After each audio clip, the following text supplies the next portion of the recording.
aujourd'hui, quelles sont les grandes innovations, les innovations majeures? Alors il y a beaucoup de tendances sur ce salon et énormément de produits nouveaux, donc c'est facile un peu de les découvrir.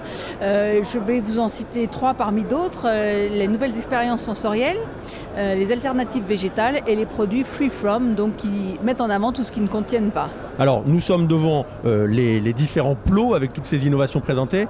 Alors Sophie, quelle est la première innovation que vous avez sélectionnée? Alors la première, ça va être ce sirop de concombre. Donc c'est vrai que c'est assez original. En fait, ça rentre vraiment dans ces nouvelles expériences sensorielles. Les consommateurs ont besoin qu'on leur réveille leurs papilles et donc d'avoir des nouvelles sensations en bouche. Alors ça peut jouer sur la texture, sur le goût, sur le toucher aussi ou la couleur.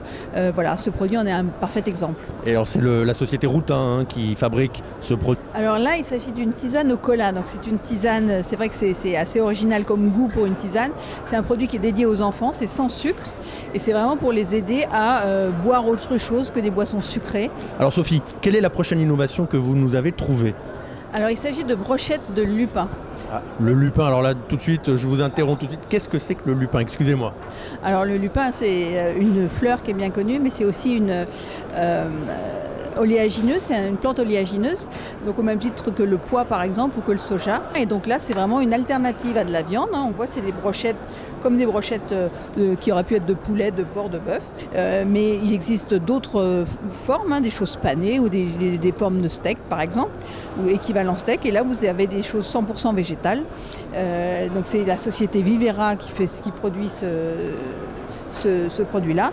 Alors Sophie, il y a une troisième tendance dont vous nous parliez tout à l'heure, c'est le sans, le free from, comme on dit en anglais. Alors là encore, quel produit avez-vous trouvé? Alors là, il s'agit d'un couscous en fait, qui est à base de maïs, donc sans gluten. Et ce qu'il y a de drôle, c'est que en fait, les gens qui sont vraiment intolérants ne font que 8 à 12% du marché. Ça veut dire que 90% des produits sont consommés par des gens qui ne sont pas intolérants au sens pathologique du terme. Donc ça veut dire que ces produits-là, en fait, apportent sans doute un confort intestinal à ceux qui les consomment. Donc là, on a un lait de la gamme Free From de chez Texco. Donc là, c'est en fait un lait d'amande. On appelle ça lait, c'est pas tout à fait le bon terme, mais on appelle ça un lait d'amande, une boisson à l'amande, et qui est effectivement sans produits laitiers, sans gluten et bien sûr sans blé à l'intérieur.